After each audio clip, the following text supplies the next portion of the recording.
Hey everyone, I'm going to be answering prompts 2, 3, and 5.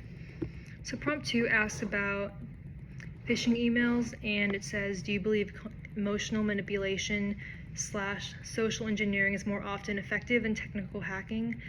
Why or why not? So I would say it depends on what the target, who the intended target is. So for university phishing emails, it seems like you're wanting to get information allegedly from staff, students, like you're wanting to get information from the people themselves. So I feel like for that instance, phishing emails would make the most sense, which is emotional manipulation. Because I feel like, let's just say you send an email to, Sam has around 20,000 students and then plus all the teachers, so you're looking at over 20,000 allegedly emails if you send it to everyone with the Sam Houston email. And I would say out of the 20,000, you'd probably get, I don't have a specific number, but I feel like a good amount of people would answer the email if it sounded very legit. But then I would say if someone's trying to hack into some company for some certain reason and trying to do something, then that would probably be more appropriate for that context. Because if it's like, this is kind of a silly example, but it's some kind of two companies and then they're rival companies or something, and you're trying to find information, sending some scam email about trying to find out this information, like they're probably gonna see that and be like, no. But if someone is very skilled in hacking and they can kind of get into this other company's system, and I feel like that would make more sense in that context. Okay, for prompt 3 about the dating apps and red flags, the question is, how do you think constantly doing this kind of safety work affects the way people communicate or present themselves online? So I think starting with the perspective of the woman, I think when you're on dating apps now, instead of just looking at someone's profile and being like, oh, is this person, do I think this person's attractive? Do we have anything in common? I think there's a whole nother layer to it now, and you kind of have to ask yourself, oh, does this person look safe? Like, does this person look like he would do something to me? Like, does he look like he's hiding something? So, at least on the woman's perspective, when looking at dating apps, I definitely think you kind of have to do this entire risk assessment before even asking yourself the questions about, could this be a potential partner?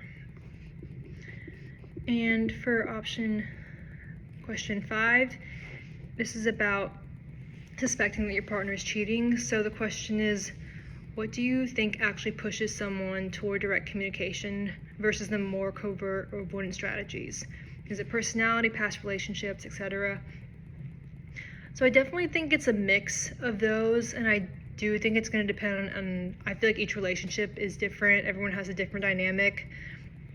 So I kind of have, it's not a personal example, but one of my friends, I remember her boyfriend had gone on a study abroad trip, and I remember there was a picture posted of a bunch of the people on the trip, and then her boyfriend was there, obviously, and then a bunch of other girls and guys, but there was one specific girl that my friend, for some reason, I don't want to say she had a bad feeling about her, but she just, for some reason, was like, oh, this girl's really pretty, what if my boyfriend is, I don't know, it was kind of, I don't want to say it was irrational, because, her feelings are valid. I think, like, you can get kind of nervous sometimes, but she was just telling us, me and my other friend, like, oh, what if for some reason he's like talking to her, and she was saying, like, I know he wouldn't physically cheat on me, but what if he just finds her super interesting, they have a lot in common, and it's more kind of like they have more emotional connection or something.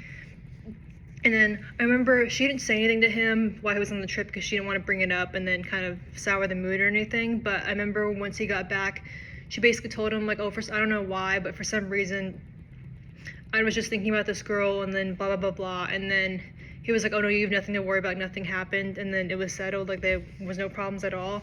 So that's like one example. I think that they both are very open and honest with each other. And I think that's a good thing, because I think just sharing your concerns about it in the moment, at least in my opinion, like I think that's what I would have done. But I know some people, like an article talks about, some people may avoid and they just don't bring it up at all. And I know every single situation is different and every relationship's different, and we don't really know, like I don't know if someone's relationship, I don't know all the details, but I feel like in general, avoiding it really isn't a good idea, because I don't know. I just feel like if you are suspecting it, I feel like you should say something, in my opinion. But yeah, so I definitely think it boils down to your personality, past relationships. I think it's just a mixture of all those things. So, but I also feel like it could be different depending on who you're in a relationship with, because for instance, you could be in a relationship with person number one, and this person, you have a great relationship and you're both very open and honest with each other because maybe your personalities go well together. But then you could be in a relationship with person number two, and then it could just not work because you're on the same wavelength when it comes to open communication. So I feel like it definitely does depend on a lot of factors.